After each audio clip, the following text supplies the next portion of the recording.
میں نا اپنے دادا جی سے، اپنے نانا جی سے، پھر اپنے ابا جی سے، پھر اپنے محلے کے بزرگوں سے، پھر اپنے علاقے کے بڑوں سے ایک بات سنتا تھا تو میں کہتا تھا کہیں سے تو یہ آئی ہے نا، یہ ان کی اپنی پیدا کردہ تو نہیں نا۔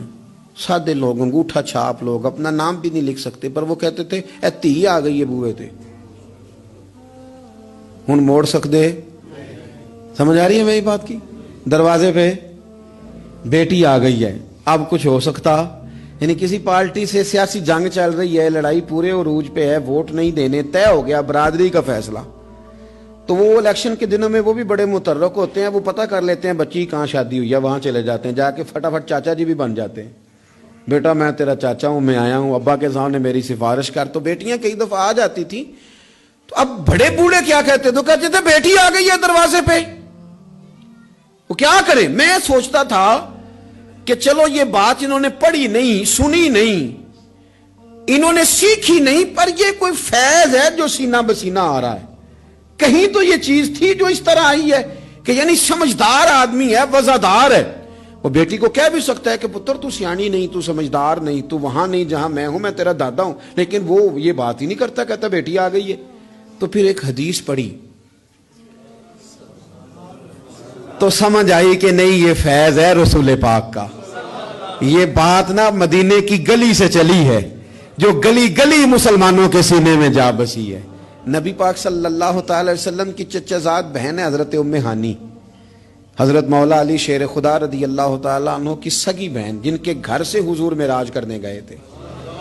انہوں نے کلمہ فتح مکہ کے دن پڑھا ہے، جناب ام ہانی نے کلمہ فتح مکہ والے دن پڑھا ہے، لیکن ساری زندگی ان کے سامنے کوئی حضور کے خلاف معاذ اللہ بات نہیں کر سکا، کرنے نہیں دیتی تھی۔ لوگ کہتے تھے تو کلمہ نہیں پڑھتی، کہتے وہ میرا اور میرے نبی کا معاملہ ہے، پر تم حضور کے بارے میں بات کرو، میرے بھائی کے بارے میں تمہیں کرنے دیتی ہوں؟ سوال ہی نہیں پیدا ہوتا۔ ان کے شوہر بھی مسلمان نہیں ہوئے، فتح مکہ والا دن بھاگ گئے۔ ان کے رشتے میں کچھ دیور تھے سسرال کے رشتوں میں سے، وہ تو اتنے سخت کافر تھے، اسلام کے دشمن تھے، لیکن حضور جب فتح مکہ پہ گئے تو بڑے بڑے لوگوں نے دعوت دی، پر حضور ان کے گھر میں گئے، نفل بھی وہیں پڑے، روٹی بھی وہیں کھائی، وہاں رہے۔ حضور وہاں سے تشریف لے گئے ایک اور جگہ، تو اعلان ہوا کہ ان کے وہ جو دو دیور ہیں جناب ام ہانی رضی اللہ تعالیٰ عنہ کے، ان کو نہ جہاں ملے مار دیا جائے۔ اب انہیں ڈھونڈ کون رہا ہے؟ مولا علی خود ڈھونڈ رہے ہیں، حالانکہ وہ رشتہ دار ہیں، حضرت علی نے تلوار پکڑی ہے، جہاں ملیں گے مار دوں گا۔ جناب ام ہانی نے نا اپنے وہ دونوں دیور تلاش کیے، ڈھونڈ کے لائیں، لا کے کمرے میں بند کر کے باہر سے دروازہ بند کیا، اور سیدھی حضور کے پاس چلی گئی، کہنے لگی علی انہیں ڈھونڈ رہے ہیں، یہ پیغام آیا ہے ان کے لیے، یہ اعلان کر دیا گیا ہے۔ حضور نے فرمایا ام ہانی تو بات کر، تو کہنے لگی حضور پھر میں نے انہیں پناہ دے دی ہے۔ تیہ آ گئی نا بوئے تے، بیٹی آ گئی، میں نے پناہ دے دی ہے، کوئی دوسرا جملہ نہیں، کوئی دوسری بات نہیں۔ یہ امام الانبیاء بول رہے ہیں، یہ سرور کائنات بول رہے ہیں۔ حضور فرمانے لگے ام ہانی، جسے ام ہانی نے پناہ دے دی اسے محمد عربی نے بھی پناہ دے دی، بلا لو علی کو واپس، ہم نے نہیں مارنا۔ جسے تو نے پناہ دے دی اسے ہم نے بھی پناہ دے دی۔